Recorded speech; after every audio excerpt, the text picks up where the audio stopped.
śarīraṃ svarganarakau bandhamokṣau bhayaṃ tathā kalpanāmātramevaitatkiṃ me kāryaṃ cidātmanaḥ.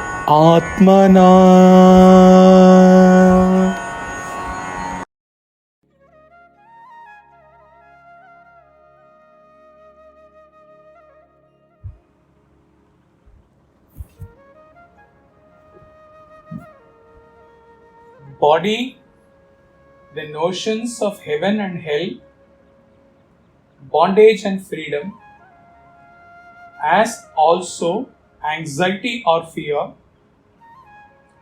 all these are mere imaginations.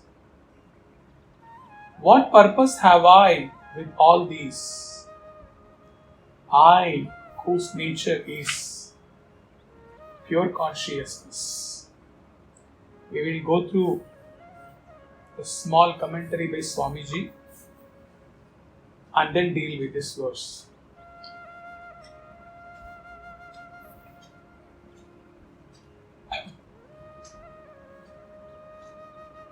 The gross, the subtle and the causal bodies are all examples of our imagination.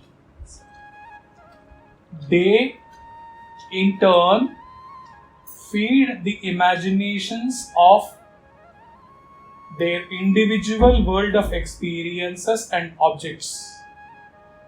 The sum total of them all crystallized is the fanciful sculpture of the miserable ego.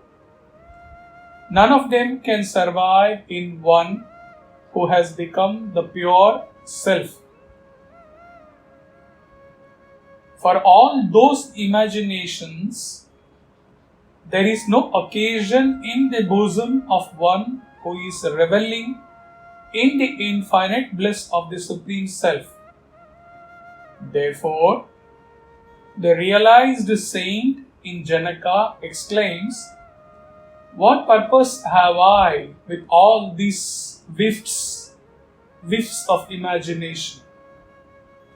None of these fanciful factors can pursue and disturb him who has attained to the state of self.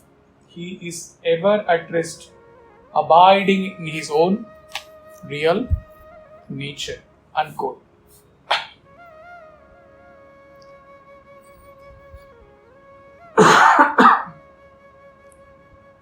The body, heaven and hell, bondage and liberation, so also fear.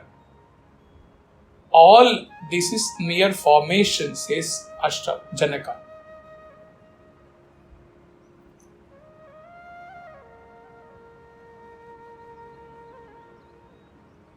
In this verse, it is suggested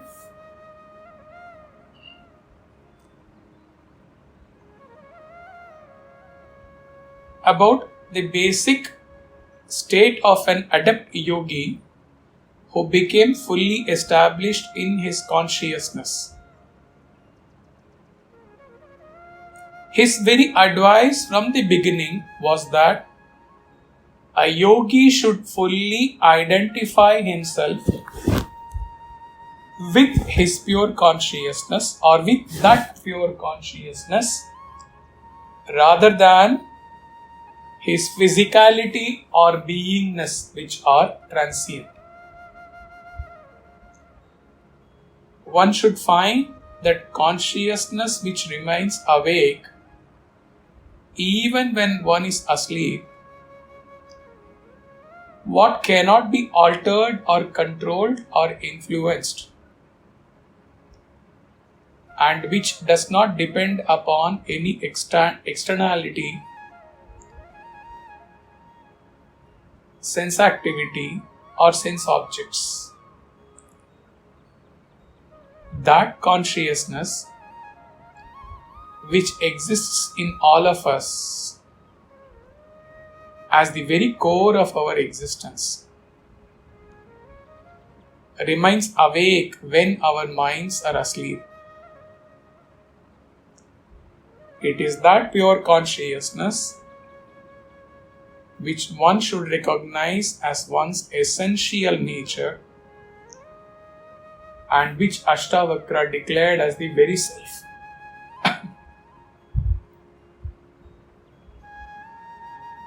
Kalpana means creation,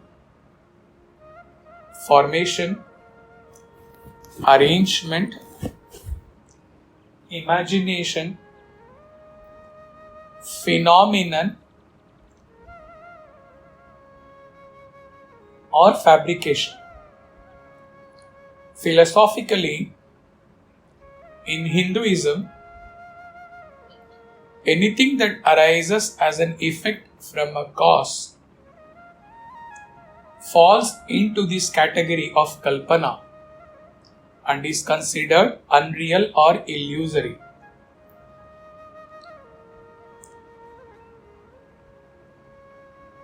It is unreal not because it does not exist. It does exist, but because it has a beginning and an end and has no permanence. Thus, from this perspective, the body is unreal because it has a beginning and end. The world, heaven, hell are also illusory since they have a beginning and an end. The world is unreal or a dream-like phenomenon only in this sense.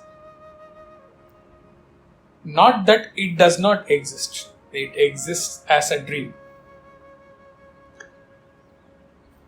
It is unreal because it is subject to modifications, impermanence, and destruction. In contrast, pure consciousness has none of these states. It is without a cause. It is self-existence, independent, eternal, and indestructible. Hence, he who becomes one with it, becomes indestructible and has no anxiety or fear, as stated in this verse. He remains steadfast in his realization. He may experience pain and suffering. He may have emotions, etc., but they happen at the surface level and do not disturb his inner tranquility. Having understood the distinction between the person, that is pure consciousness, being, and all that are formed due to kalpana, the wise ones withdraw their attention from all formations, mind, body, senses, etc., and focus upon the being.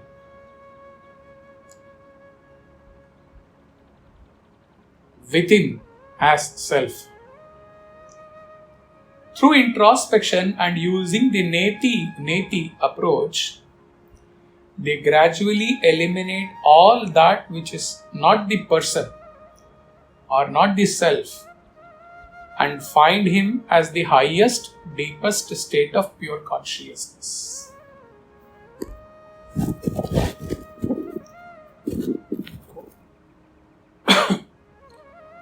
In the guided meditation given yesterday, the Guru beckons his disciple to give up all those which have got formed in his mind. Rather, the Guru asks the disciple to give up his mind itself, which is the source of all formations, starting from the creation down to the blade of grass. Once the mind is offered to Guru at his feet permanently, then this creation,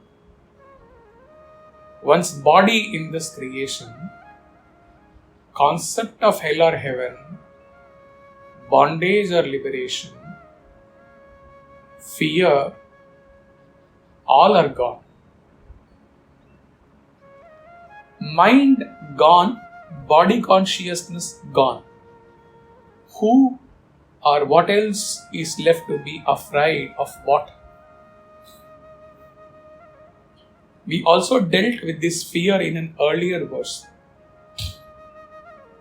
where it was explained, if there is anyone apart from me, any second or third existing, then there is a possibility that I may be afraid of the second or third or fourth or 100th or millionth or whatever. If I alone exist, if there is no second other than me, then for what and from whom I may be afraid or I may be anxious? Not possible.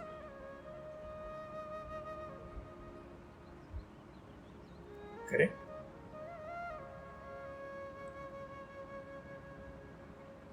Hari Om Tathā.